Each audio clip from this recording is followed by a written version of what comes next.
குரட்டை ஏன் வருகிறது? இது வந்து எல்லார் வீட்லேயும் இந்த பிரச்சனை இருக்குது, குரட்டை வர்ற சத்தம். சில சமயம் வந்து ரம்பத்தை அறுக்கிற மாதிரி கூட அந்த சத்தம் வந்து வரும்.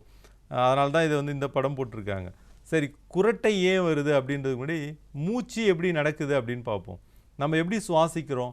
மூக்கு வழியாக காற்று நம்மளுடைய வாய்ப்பகுதிக்கு போய், வாயிலிருந்து தொண்டை பகுதிக்கு போய், தொண்டையிலிருந்து மூச்சு குழாய்க்கு போய் லங்ஸுக்கு போய் சேருது. இதுதான் வந்து இயல்பான காற்றுடைய ஓட்டம். முதல் படத்தில் உங்களுக்கு தெரியுது. இந்த இரண்டாவது படத்தில் பாருங்கள், நம்ம மல்லாக்க படுக்கும்போது ஃபேனை பார்த்து நேராக படுத்திருப்போம் இல்லைங்களா? அப்படி படுக்கும்பொழுது நம்மளுடைய வாயில் இருக்கிற தசைகள், நாக்கு முதல் கொண்டு எல்லாமே ரிலாக்ஸ் மோடுக்கு வந்துடுது. அப்போ நாக்குக்குள்ளே ஒரு உள்நாக்கு இருக்கும். நம்ம எல்லாருமே பார்த்துருப்போம், சின்ன டான்சில் அப்படின்னு சொல்லியிருப்பாங்க. சில பேருக்கு இந்த உள்நாக்கு வந்து கொஞ்சம் நீளமாக வளர்ந்துருக்கும்.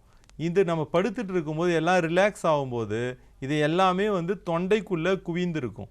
அப்போ என்ன செய்யுதுன்னா, காற்று போயிட்டு வர்ற பாதையை அதை அடைக்குது. அப்போ அடைப்பு ஏற்படுறதுனால காற்றால் உள்ள முழுமையாக போக முடியல.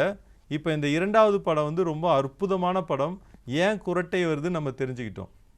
நமக்கு தெரியும் சத்தம் ஏன் வருது அப்படின்னா, ஒரு பொருள் அதிர்வடைஞ்சால் சத்தம் வரும். அப்போ காற்று உள்ளே போகிற வழியே இந்த உள்நாக்கு அடைச்சிக்கிட்டு இருக்கு. அப்போ காற்று உள்ளே போயே ஆகணும். அப்போ உள்ளே போகும்போது இந்த உள்நாக்கை வைப்ரேட் பண்ணி விடுது.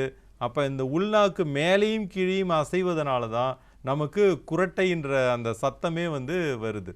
இப்போ இந்த குரட்டை வரும்போது நீங்கள் நல்லா கவனிச்சிருக்கலாம், மூளைக்கு தொடர்ந்து ஆக்சிஜன் சப்ளை இருந்துக்கிட்டே இருக்கணும். மூளைக்கு திடீர்னு ஆக்சிஜன் சப்ளை நின்றுடுச்சு அப்படின்னா நம்ம உடல் வந்து செயல்படுறது நின்றுடும். அப்போ நம்ம மூளையே என்ன செய்யும், ஒரு இன்ஸ்டிங்க்ட் கொடுப்போம், எனக்கு வந்து ஆக்சிஜன் சப்ளை கம்மியாக இருக்குது அப்படின்னு சொல்லிட்டு.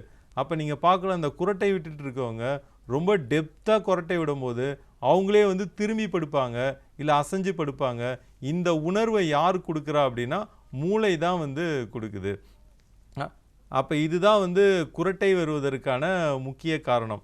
இப்போ நேயர்களுக்கு தெரிஞ்சிருக்கும் ஏன் வந்து நம்ம வீட்டில் வந்து குரட்டை வந்து வருது.